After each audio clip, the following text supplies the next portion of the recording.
Après une alerte incendie dans nos locaux, nous sommes désolés, nous avons dû procéder à l'évacuation des locaux, donc nous recommençons avec 10 minutes de retard. Donc, bienvenue dans ce cycle de 3 webinaires, les jeudis du service civique. Je me présente, Lucille Thiebaud, chargée de mission service civique au mouvement associatif. Donc, ces webinaires s'inscrivent, vous pouvez passer le slide, dans le cadre d'une campagne du mouvement associatif. Les jeunes s'engagent, vous aussi, engagez votre fédération, votre association, pour informer, former et accompagner les associations et les fédérations pour déployer un service de qualité en association. Cette campagne est en partenariat avec le CSCA, le Comité du service civique associatif. Dans la séance d'aujourd'hui, le service civique en association, pourquoi et pourquoi faire, nous accueillons 3 invités pour témoigner de leur pratique. Myriam Bourgeois d'Annie Massac, bonjour. Hugues Augier de l'association de handball. Bonjour. Et Pierre-Antoine Motto de la Croix-Rouge française. Bonjour. La séance va se découper en 3 parties. Une présentation du dispositif, une partie sur le projet d'accueil des volontaires et le projet associatif, qui va être suivie d'une première série de questions. Ensuite, une 3e partie sur l'articulation des différents statuts dans une association, suivie aussi d'une série de questions. Donc pour commencer, je vais revenir sur une petite mise à niveau sur le service civique. Et donc, les slides vont passer. Donc le service civique est un dispositif sur la jeunesse qui a été créé par la loi du 10 mars 2010. Depuis 5 ans, 90 000 jeunes ont effectué un service civique et 87% de ces missions ont été réalisées dans des associations, d'où l'expertise du secteur associatif dans le service civique. Après les événements de janvier 2015, le président de la République a décidé d'une montée en charge du service civique et de rendre le service civique universel à partir du 1er juin 2015. Universel qui signifie que chaque jeune qui en fera la demande devra se voir proposer une mission de service civique. Ce qui n'est pour l'instant pas le cas car il y a beaucoup plus de demandes que d'offres de missions. Les objectifs sont les suivants, 70 000 jeunes pour 2015 et 150 000 jeunes pour 2016. Alors, qui peut faire un service civique? Ce sont des jeunes entre 16 et 25 ans. Ce sont des missions d'une durée de 6 à 12 mois, en moyenne sur 8 mois, pour des missions d'intérêt général, dans une association, une fédération ou un établissement public. Alors, une mission de service civique doit répondre? Qu'est-ce qu'une mission de service civique? Une mission de service civique doit répondre à 4 impératifs. Participer à l'intérêt général, la mission doit être accessible à tous les jeunes, sans aucune condition de diplôme ou de qualification, et la mission ne peut pas être indispensable à la survie de l'association. Les missions doivent être d'une durée hebdomadaire de 24 heures au minimum, et elles peuvent aller jusqu'à 24 heures minimum par semaine, et elles peuvent monter jusqu'à 48 heures selon certaines conditions. Une mission de service civique est un plus qui permet donc de faire aboutir des projets du carton, comme par exemple un livre de souvenirs de l'histoire de l'association, ou encore l'organisation d'un événement festif. Cela peut être aussi une occasion de tester de nouveaux projets pour l'association. Par exemple, ouvrir un atelier de dessin pour les enfants pendant les cours d'alphabétisation des parents, ou encore organiser des sorties culturelles pour les publics dans votre association. Les missions de service civique doivent s'inscrire dans 9 thématiques. Culture, loisirs, je vous laisserai regarder l'ensemble des thématiques. Alors, nous allons passer au système financier du service civique. Le système financier du service civique. Donc, le jeune reçoit une indemnisation directement versée par l'État de 467,34 € par mois, ainsi qu'une indemnité qui est versée par l'association, une indemnité qui est en espèces ou en nature de 106,31 € par mois. Le jeune peut recevoir en plus 106,38 € d'indemnité selon certains critères sociaux. De son côté, l'association va recevoir 100 € par mois pour tout ce qui est l'accompagnement du jeune, et également 100 € sur toute la durée pour mettre en place les formations civiques et citoyennes. Pour finir, un organisme de formation, en l'occurrence ici les sapeurs-pompiers, vont recevoir 50 € pour chaque jeune pour organiser la formation de premier secours.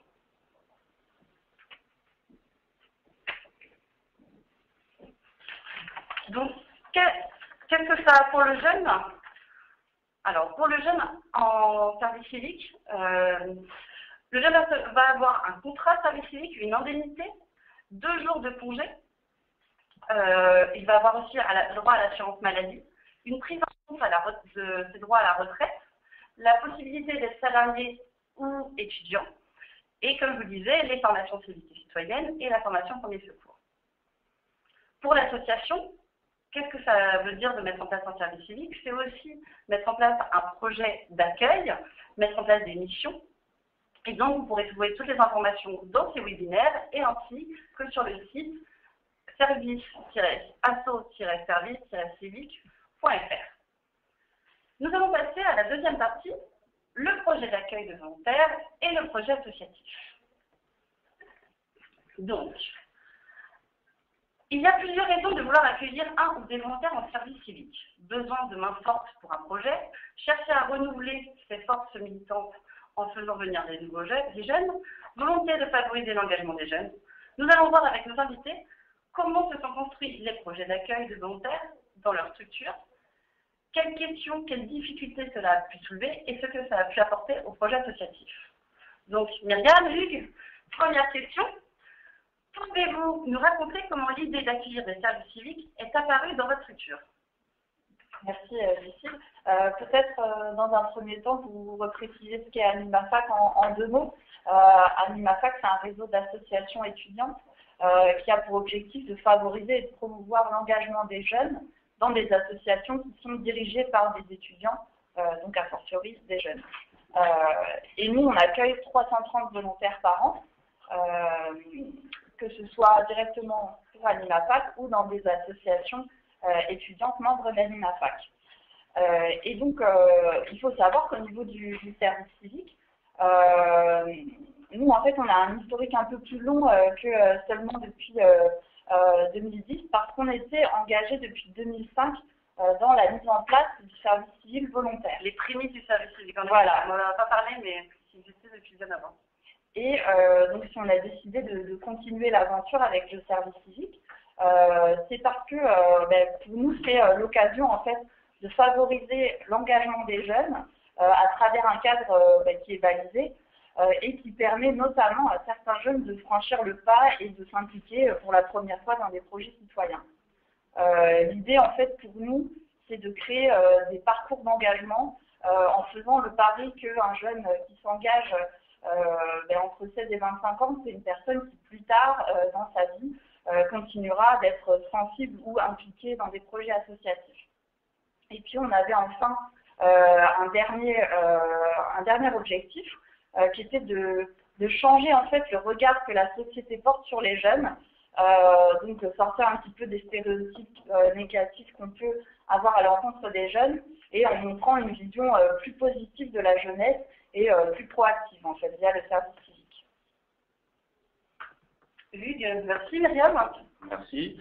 Alors oui, nous, la fédération, mis à part le côté sportif et les titres obtenus dans ce domaine-là, on a aussi tout un pan qui concerne le reste de nos structures, nos ligues, comités et clubs. On est un réseau de 500 000 licenciés et de 2400 clubs. Et par délégation du ministère de tutelle Jeunesse et Sport, on a une mission de service public évidente à remplir.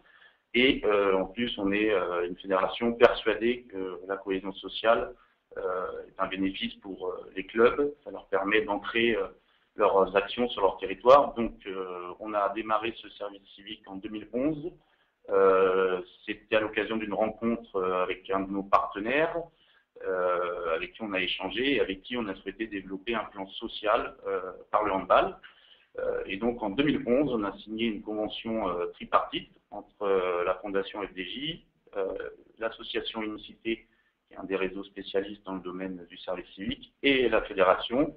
Et donc on a permis à nos structures, toutes les structures affiliées à la fédération, de pouvoir accueillir 4 jeunes dans leurs locaux et de leur proposer des missions axées cohésion sociale.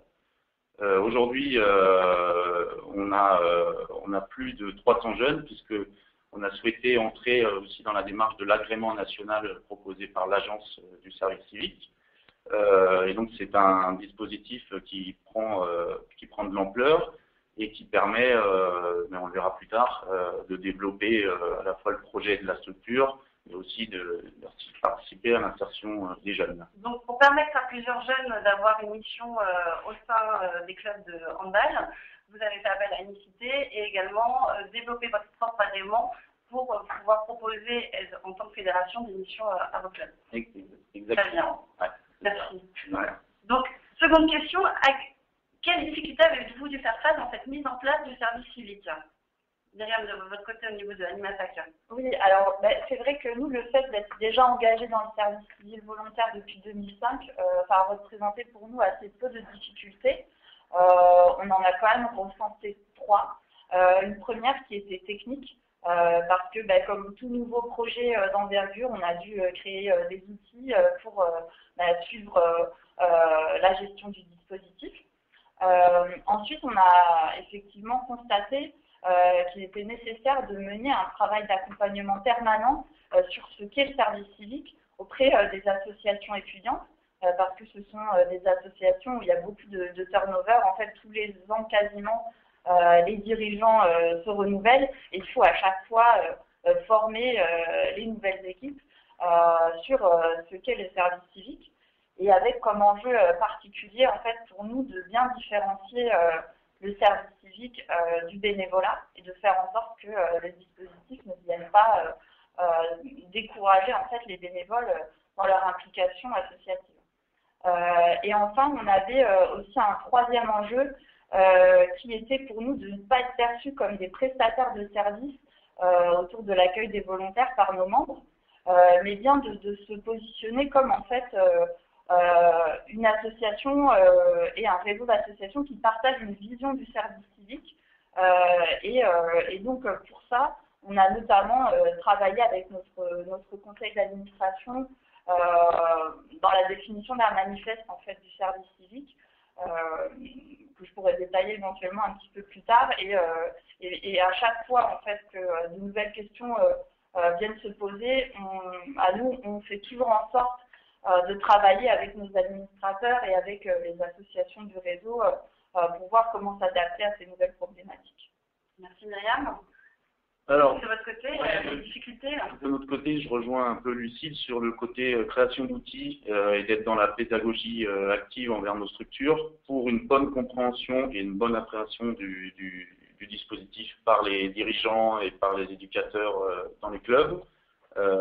Parce que le service civique n'est pas un emploi et pour certaines structures de notre réseau, ça peut être l'opportunité de confier à un jeune des missions qui peuvent être assimilées à un emploi. Donc on a vraiment été dans la construction d'outils, un kit pédagogique avec des fiches pratiques et des fiches bonnes pratiques pour vraiment démontrer ce qu'était le service civique et quelle était sa philosophie pour que les jeunes soient utilisés dans ce cadre-là. On a aujourd'hui, ces outils ont bien fonctionné, on valide régionalement et nationalement les projets qui peuvent arriver, donc on est à peu près sûr que le système fonctionne et que les jeunes sont bien sur des missions d'intérêt général, ce qui est la base et la philosophie du dispositif. Très bien. On voit avec vos témoignages et les témoignages d'autres structures que les difficultés, c'est aussi de convaincre son conseil d'administration, les politiques d'y aller. Forcément, ça vient d'un noyau dur, mais après, il faut aussi convaincre les conseils d'administration des atouts et ce que ça apportait au projet associatif de s'impliquer dans ce dispositif. Et puis aussi sensibiliser les bénévoles. On verra ce second aspect un peu plus avec Pierre-Antoine. Donc, dernière question, l'accueil de service civique a-t-il eu des impacts sur le projet associatif de vos structures? Myriam. Oui, alors pour poursuivre ce que je disais un petit peu plus tôt, effectivement, nous, on a mis en place une commission de service civique au sein de notre conseil d'administration. Et ce qui est très intéressant avec cette commission, c'est qu'en fait, on a à la fois des administrateurs qui sont membres d'associations qui accueillent des volontaires. On a également des volontaires en service civique et puis des personnes qui sont un peu plus éloignées du dispositif. Et donc, on travaille vraiment ensemble à co-construire notre vision et nos engagements autour du service civique. Donc ce premier point-là est très intéressant. Et également, en fait, on définit ensemble notre plan d'action annuel autour du service civique. Et donc, voilà, toutes les actions qu'on va mettre en place ensemble sur l'année. Donc, ça a renforcé, en fait, ce côté-là. Ensuite, on peut également noter que ça a permis, alors là, à toutes les associations qui accueillent des volontaires, de développer et puis de multiplier l'impact de leurs projets associatifs, voire de faire aussi émerger de nouveaux projets. Donc ça, c'est vraiment très positif. Et puis d'un autre côté aussi, le fait d'accueillir des personnes extérieures en fait aux associations, à savoir les volontaires, ça permet également très fréquemment d'apporter un nouveau regard sur les projets, et ça c'est vraiment très enrichissant. Merci Myriam. Hugues, de votre côté? Oui, alors de notre côté, moi je dirais que c'est à 3 niveaux, c'est-à-dire que ça c'est complètement intégré à notre politique de développement et c'est dans le cadre de notre plan de cohésion sociale et on se rend compte de plus en plus que c'est un dispositif qui est très transversal et qui touche aussi bien le développement des offres de pratique que des offres de services. Donc pour la fédération, c'est évidemment l'occasion de pouvoir amplifier son plan de développement et surtout d'ancrer ses actions de cohésion sociale comme une politique forte de la fédération. Ensuite, au niveau des territoires, des ligues et des comités, ça leur permet bien souvent de déclencher des nouvelles actions, des nouveaux projets par l'arrivée de jeunes et de nouvelles ressources, souvent également extérieures au handball et qui donc ont une ouverture sur d'autres thèmes et qui permettent donc régionalement, certains territoires ont pu développer de nouvelles actions, de nouvelles thématiques et enclencher une dynamique vraiment territoriale. Et enfin, bien sûr, pour les structures locales, les clubs, ça permet de travailler sur la mise en place de nouvelles actions, de nouveaux services à la population et donc bien souvent de retravailler un peu le projet associatif qui souvent est basé sur des critères sportifs. Avec l'arrivée de ces jeunes, on élargit la palette avec des actions sociales qui, du coup, ont retravaillé le projet global de la structure. Très intéressant, merci Hugues. Donc on voit à travers le témoignage d'autres structures, le service civique permet de développer de nouveaux projets pour les associations, mais aussi pour la fédération. En tant que fédération, c'est un outil structurant qui permet d'accompagner ses membres et donc de proposer un service. Et pour les associations, les clubs qui reçoivent des services civiques, c'est aussi structurant. Ça permet aussi de s'organiser autour de cette gestion, cette nouvelle gestion de gestion RH, du service civique, les bénévoles. Et donc, du coup, ça peut être aussi structurant pour les associations directement. Donc, pour conclure sur cette partie, le service civique est une opportunité de revisiter son projet associatif, interroge la place de chacun, l'ambition de l'association et ses processus de décision. Alors, voici quelques clés pour faire en sorte que le service civique renforce le projet associatif. Donc, ce qui est bien important sur ces questions-là, c'est associer, comme on l'a vu, les membres de l'association au projet d'accueil des volontaires. Quand vous allez construire votre projet volontaire, il faut associer le plus possible les membres, consulter les différents acteurs de votre association sur les actions pour trouver une complémentarité entre les missions des volontaires, les missions des bénévoles et les missions des salariés. Parce qu'il faut faire attention à la non-substitution à l'emploi. Le volontaire ne peut pas remplacer un salarié ou un bénévole comme nous l'avons assez répété.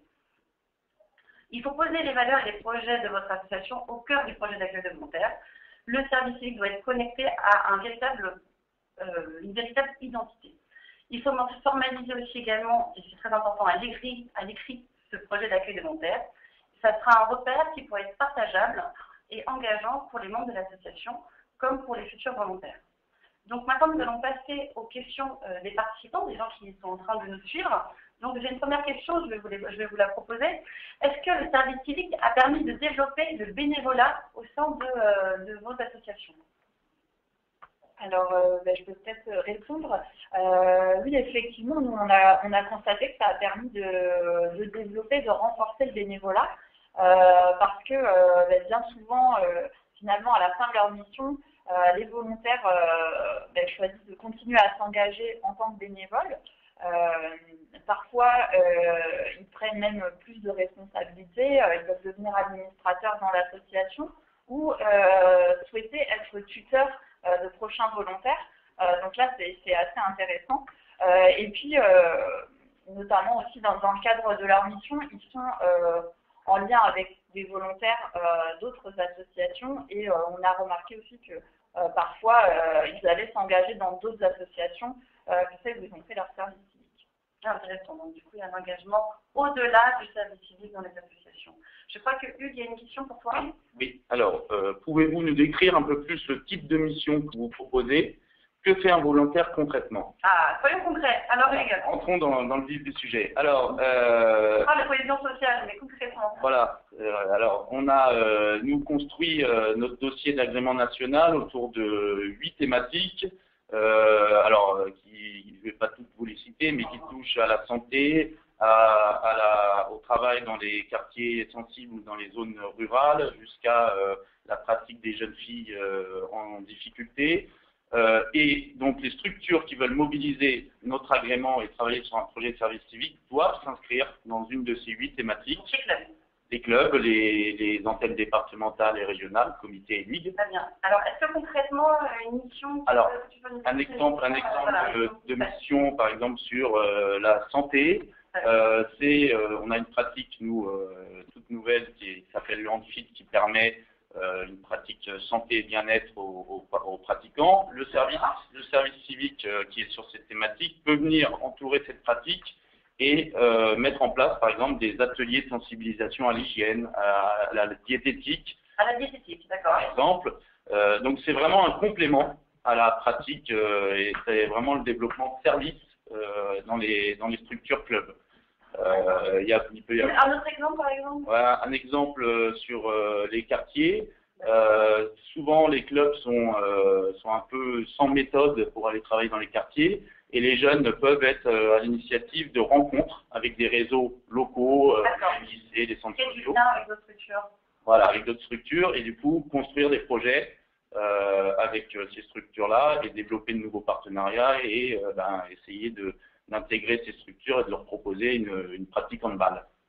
D'accord, très bien. Je remercie Hugues pour ces compléments. Alors, petite question, peut-on accueillir des volontaires les uns après les autres sur un même projet? La réponse que vous voulez répondre, je peux répondre à cette question. Donc, l'idée, c'est que oui, on peut accueillir les volontaires sur les mêmes projets. Après, si ça devient un projet récurrent, parce que la difficulté, c'est de ne pas tomber dans la substitution à l'emploi. Donc après, ça dépend du type de mission, en cohérence avec l'état d'esprit du service civique. Donc c'est une petite question. Donc c'est oui, mais un mais. Après, c'est difficile de détailler parce que tout cela dépend des missions, mais avec une attention surtout, parce que dès que ce projet devient récurrent sur de nombreuses années, ça veut dire que le service civique est nécessaire aux activités de la structure et donc que il devient indispensable. Et dans ce cas-là, ce n'est plus une mission de service civique, mais une mission qui doit être réalisée par un bénévole ou un salarié en fonction du fonctionnement de la structure. Donc on va finir sur cette première partie. Donc Hugues et Myriam, merci beaucoup pour vos témoignages sur le lien entre projet associatif et projet d'accueil de service civique. On va passer à la deuxième partie, qui est l'articulation des différents statuts dans une association. On a dit comment c'est difficile, ça peut être compliqué de s'y retrouver. Hein. Le service civique doit impliquer l'ensemble de l'association, comme on le voit.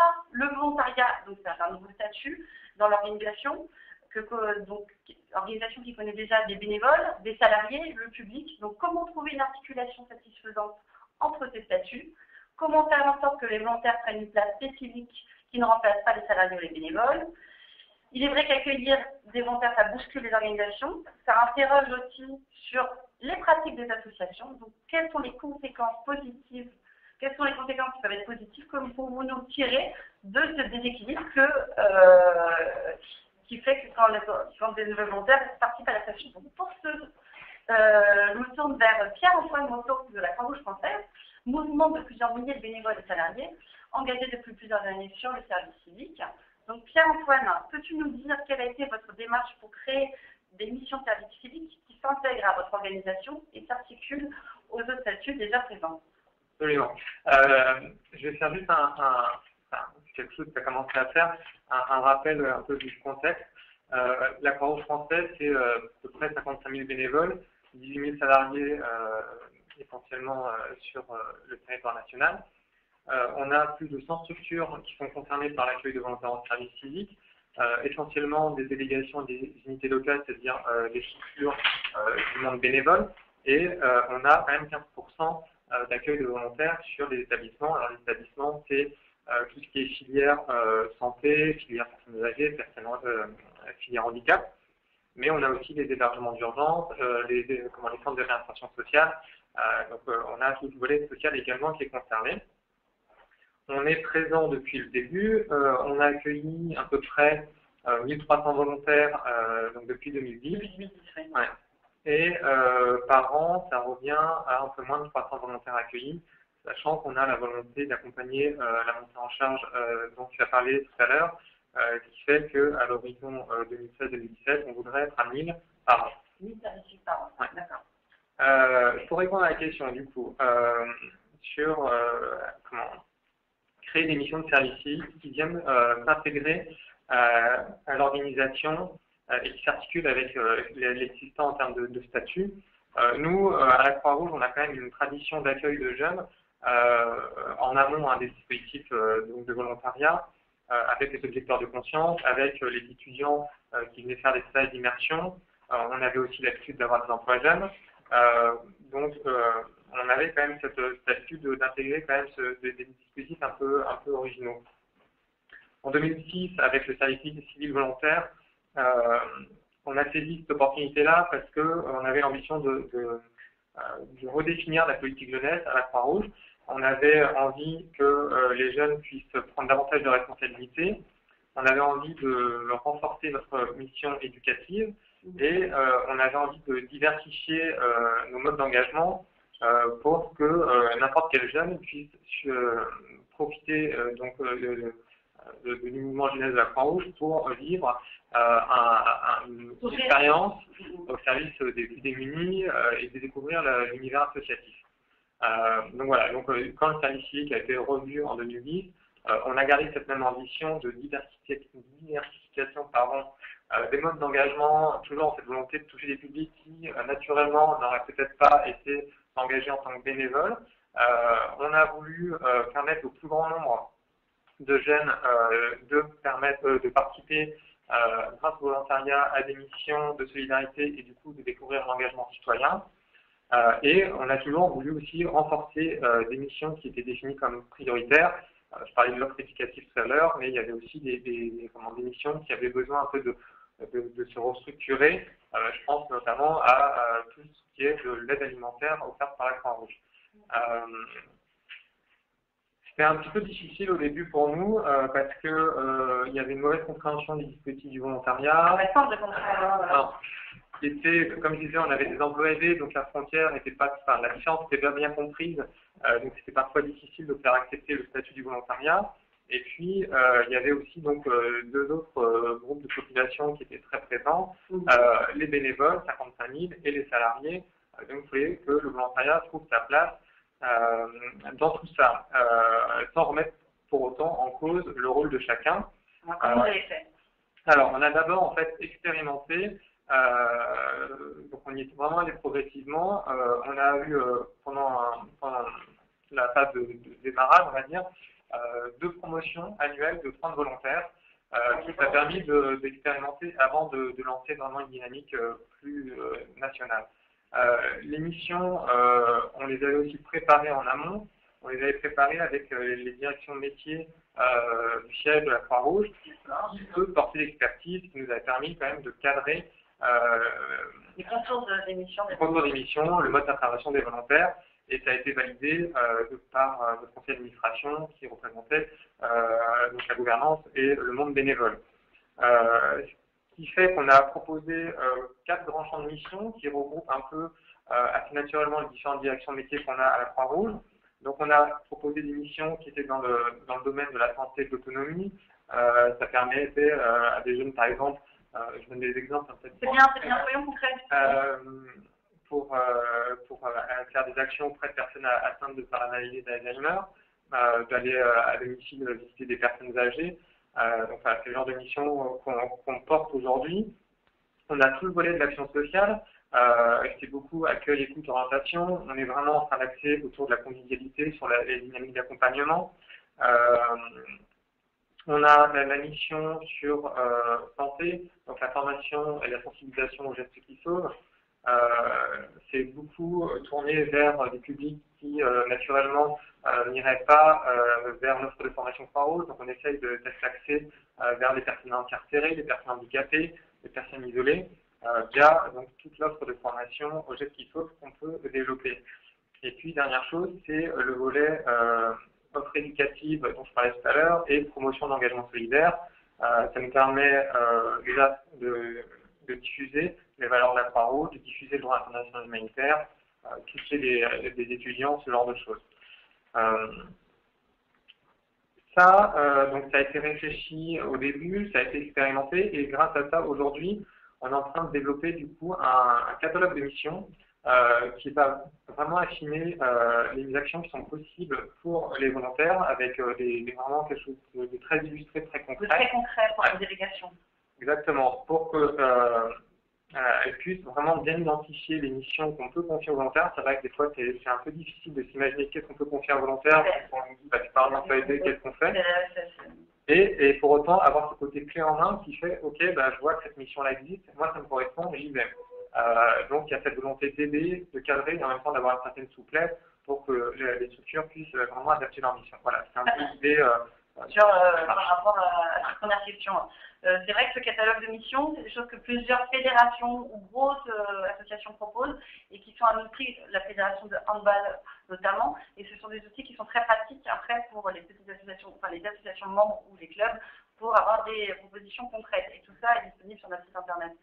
Deuxième question, le service civique a-t-il bousculé votre organisation et changé des choses dans votre organisation? Naturellement, j'ai envie de dire.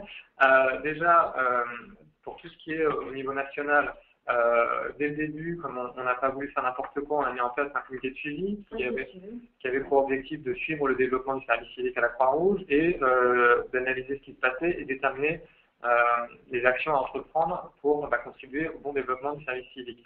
Là, comme on est dans une logique de montée en charge, on a remplacé le comité de suivi par un comité de pilotage qui regroupe des administrateurs, qui regroupe aussi les différentes directions concernées et qui, voilà, on est en train de travailler à faire en sorte que la Croix-Rouge puisse vraiment accompagner cette volonté politique de monter en charge au niveau de l'accueil de jeunes en service civique. Au niveau des statuts, on a bien sûr fait une place au volontariat, donc on n'a plus seulement le bénévolat et le salariat, donc on a rajouté le volontariat, donc ça c'est vraiment intégré. Et c'est intégré aussi, par exemple, quand on construit des nouvelles formations, par exemple, eh bien, le volontaire va être pris en compte, ce qui fait qu'on avait mis en place une formation Croix-Rouge Bienvenue qui était à destination des bénévoles, mais ça a été aussi pensé pour être à destination des volontaires. Dernière chose au niveau du national, c'est le pilotage qui est assuré par la direction d'engagement et de la vie associative dont je fais partie. Cette direction-là, elle était à la base dessinée un peu quand même pour tout ce qui était vie bénévole.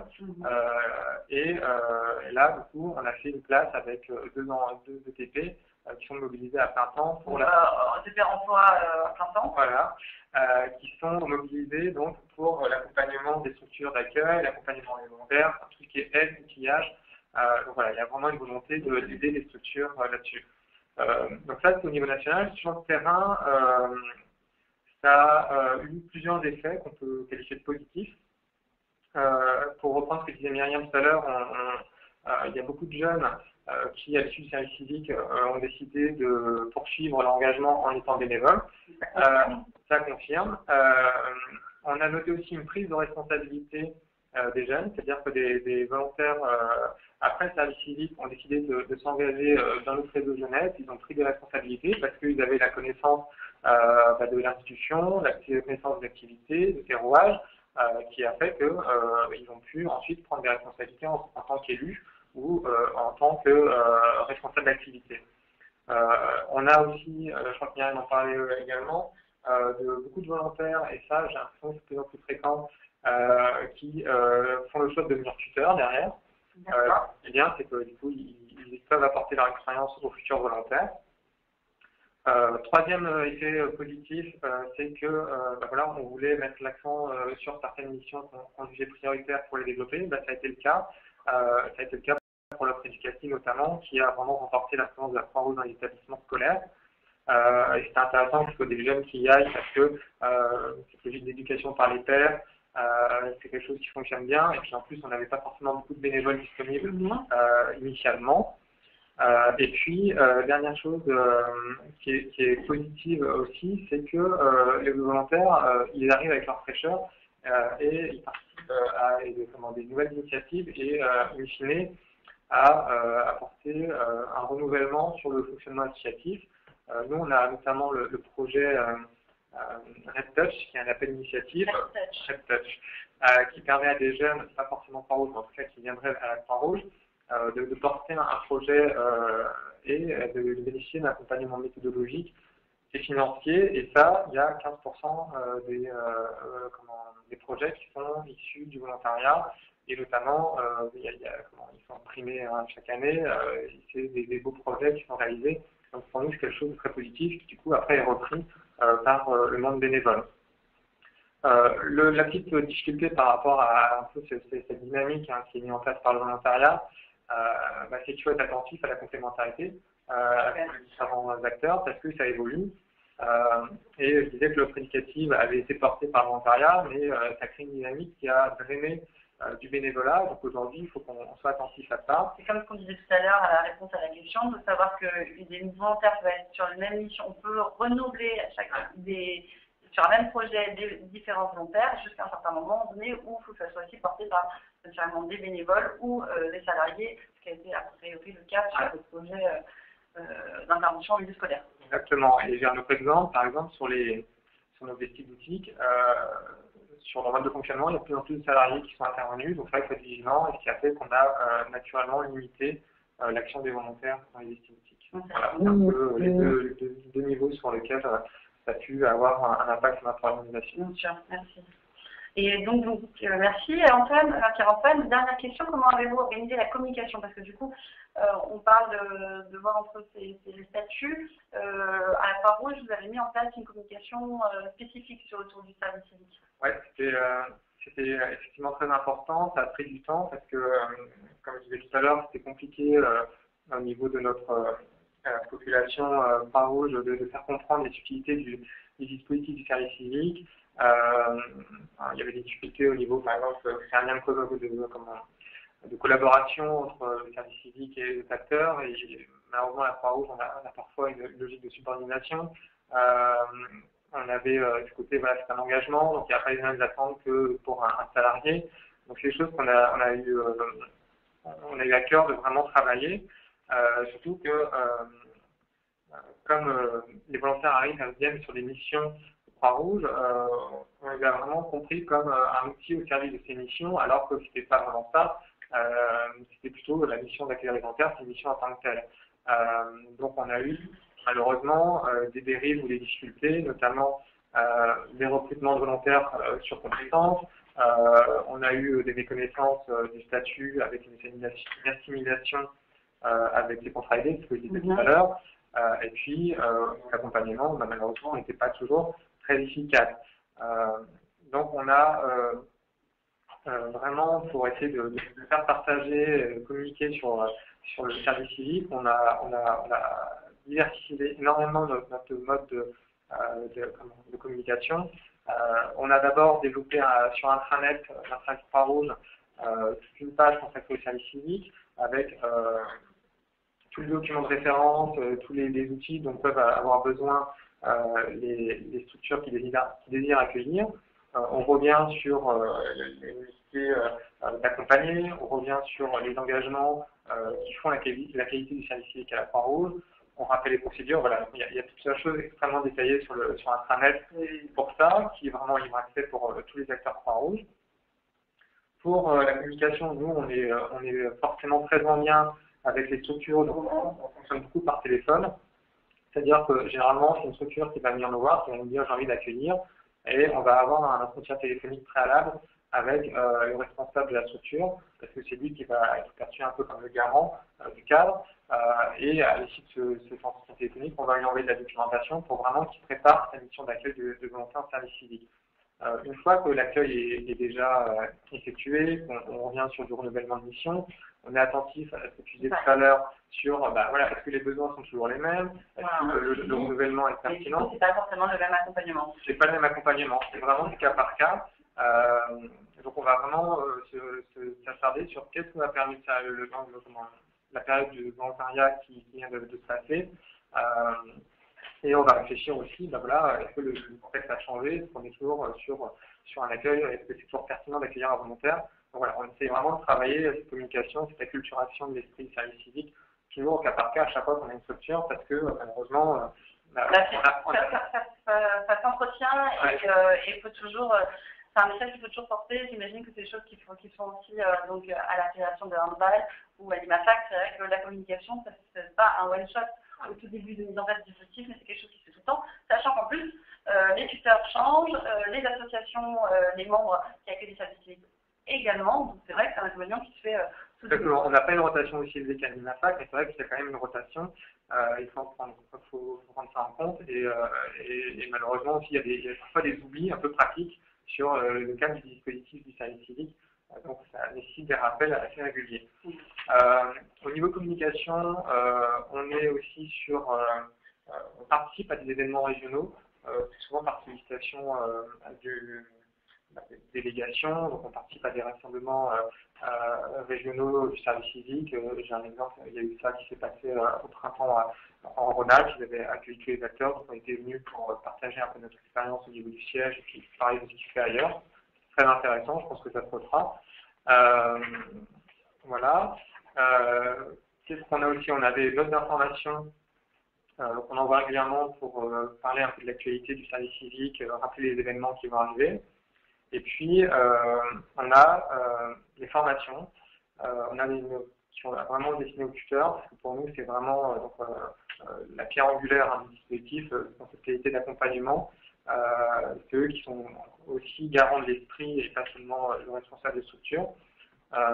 Donc on a cette formation qu'on organise à la Croix-Rouge qui donne vraiment des outils aux tuteurs pour vraiment préparer l'accueil, pour l'aider à l'accompagner, aider à évaluer le jeune, évaluer la mission, le valoriser par la suite. Justement, le prochain webinaire de la semaine prochaine, donc du 24 septembre, sera sur les questions d'accompagnement sur le service civique et le tutorat. Donc, on a cette formation. C'est une formation qui est donc obligatoire pour les tuteurs, mais qui est ouverte pour les autres acteurs qui sont intéressés, parce qu'on a toujours cette volonté de toucher un maximum de personnes pour diffuser vraiment l'esprit du service civique. Et puis, on a une deuxième formation qui, elle, n'est pas obligatoire, qui est une journée d'échange avec les tuteurs expérimentés. C'est vraiment un échange de bonnes pratiques. C'est mutualisation aussi de ce qu'on a pu apprendre chacun de son côté. On construit des outils qu'on propose ensuite au réseau, donc on essaie vraiment d'apporter des choses et généralement on se rend compte dans l'année qu'il y a des éléments sur lesquels il faut travailler, donc on thématise ces journées d'échange. Voilà, ça c'est plutôt la communication. Au niveau outils, j'en ai déjà un peu parlé, mais on a aussi des outils qu'on développe de plus en plus en termes de communication interne et externe. On a fait récemment un film qui met en avant le volontariat. On fait des flyers, on fait des graphiques qui peuvent être diffusés. On a pour objectif aussi de simplifier aussi l'accès à l'information. C'est vrai qu'il y a à force de vouloir apporter ça à la qualité, on finit par donner beaucoup d'informations. Exactement. On se rend compte que ça noie un peu, donc on a la volonté de simplifier ça en faisant des fiches conseils thématiques. Et puis, on a la volonté aussi, en termes de faire une bonne relation entre le réseau et nous, de créer, ça va être lancé normalement la semaine prochaine, un outil de suivi des volontaires qui s'appelle Mon Service Civique et moi, qu'on a co-construit avec d'autres associations, qu'on a travaillé aussi avec le comité du service civique associatif. La Croix-Rouge, pour le moment, c'est pilote, mais je pense qu'on ne sera pas les seuls sur ce. Je vois Myriam qui la tête, vous avez. Voilà, et l'idée, c'est d'envoyer des questionnaires en fait aux volontaires à différents moments de leur volontariat pour savoir. D'accord, pour faire une évaluation sur le long du volontariat. Exactement, donc ça nous permet permet vraiment d'avoir l'évaluation, le suivi, et puis de répondre à des problématiques. Voilà. Et puis après, bien sûr, donc il n'y a pas que l'impulsion du siège, il y a aussi tout le réseau qui est quand même déjà acculturé, qui participe, qui porte l'esprit. Donc on a quand même réussi à construire une bonne communauté d'acteurs sur le service civique. Au niveau de la confiance. Merci beaucoup Pierre-Antoine Motto pour ce témoignage exhaustif au niveau de la Croix-Rouge. Donc vous aurez pu le comprendre, donc le volontariat bouscule nos organisations en créant une place pour les jeunes. Il faut trouver une bonne articulation entre les nouveaux venus et les membres de l'association. Quelques clés sur cette articulation, je vais pas répéter, mais en quelques points, les éléments clés à se souvenir par rapport au point. Donc être clair sur les attentes que vous avez vis-à-vis des volontaires, expliciter auprès des salariés, des stagiaires et des bénévoles la spécificité du statut du volontaire. Ça peut aussi prendre forme avec par exemple un tableau récapitulant le rôle de chacun. Solliciter les membres de l'association pour concevoir des missions qui complètent l'action de terrain. Être clair sur la place du volontaire, ça on l'a bien répété. Et puis, on en reparlera dans les prochains webinaires, mais on préfère le dire dès maintenant, mettre en place un dispositif d'évaluation, c'est ce que disait Pierre-Antoine, qui permet de voir rapidement les problèmes éventuels qui surgissent et pouvoir après prendre des mesures pour dépasser ces problèmes. Donc, on va prendre quelques questions que les participants nous ont envoyées. Myriam, tu peux répondre à une question? Alors, j'ai une question d'un webinaute. Un volontaire peut-il se charger des recherches de mécènes? Oui, mais à deux conditions. Se charger, non participer à la recherche de mécènes, oui. Il faut savoir que le volontaire doit être en soutien, en fait. Il ne peut pas être placé seul face à ce type de responsabilité. Et puis la deuxième condition, c'est que ça ne représente pas en fait la totalité de sa mission. Il faut que le volontaire soit sur une mission d'intérêt général. Donc s'il y a un petit peu dans le global de la mission un petit peu de recherche de mécènes, ça peut aller, mais il ne faut pas que ça soit l'intégralité de sa mission. Alors, en avant une deuxième question. Hors des associations nationales, comment les associations rurales, plus petites par exemple, peuvent accueillir des volontaires dans un contexte économique très difficile? C'est vrai que nous avons autour de la table des grosses associations qui ont une certaine expertise depuis 5 ans. Donc, oui, les petites associations rurales peuvent également accueillir des volontaires. Pour cela, les associations locales doivent se tourner auprès de leur DR, JS, PS pour obtenir un agrément local. Elles peuvent alors construire elles-mêmes des missions à l'aide des référents locaux qui vont les aider dans leur accompagnement pour construire les missions et leurs projets d'accueil. Les petites associations ou les associations qui peuvent aussi se tourner vers leur fédération si elles sont fédérées pour bénéficier de mise à disposition d'un volontaire et d'un accompagnement proposé par les fédérations. Donc ça, c'est une réponse à une des questions. Nous avons également une autre question qui est une association non employeuse peut-elle accueillir des services civiques? La réponse est oui, même si l'association n'a pas de salariés, elle peut accueillir des services civiques. Alors, 2 points de vigilance. Il faut naturellement avoir un tuteur qui doit être disponible pour le volontaire. Ce tuteur peut être bénévole, mais il ne faut pas que le volontaire remplace un permanent qui aurait été nécessaire au fonctionnement de l'association. Donc cet équilibre n'est pas forcément facile à mettre en place, mais il est possible. Myriam, tu peux en témoigner, dans de nombreuses associations qui bénéficient d'une mise à disposition de volontaires au sein du réseau NAFAC, beaucoup d'associations n'ont pas de salariés. Oui, tout à fait. Voilà. Donc ensuite, nous avions également une 3e question. Alors, 3e question. Un service civique est-il en général bien accueilli par les collectivités territoriales? Donc 2 choses sur cette question. Les collectivités territoriales peuvent accueillir également des services civiques. C'est une possibilité. Comme je disais, donc notre campagne et ce webinaire s'adressent à des associations. Et les associations ont cette expertise et cet avantage par rapport aux collectivités territoriales qu'elles ont l'habitude des différents statuts, le statut de bénévole, le statut de public des associations et des salariés dans certaines structures associatives. Des collectivités qui sont partenaires des associations, on voit de façon très positive le fait que les associations s'engagent dans une dynamique de service civique, et c'est quelque chose qui est assez, voilà, qui est vu de façon assez positive. Donc on était sur cette question. Et une dernière question, quel est l'engagement du ou de la tutrice? A-t-il faut se voir chaque jour au début ou à la fin de la mission? Y a-t-il des règles en matière de tutorat? Et donc, comme on disait tout à l'heure, toutes ces questions autour du tutorat seront vues dans le webinaire de la semaine prochaine. Donc, on répondra à ces questions le 24 septembre, jeudi prochain. Est-ce que nous avons d'autres questions? Non, pour l'instant, pas d'autres questions. Donc, du coup, nous allons pouvoir conclure sur ce webinaire.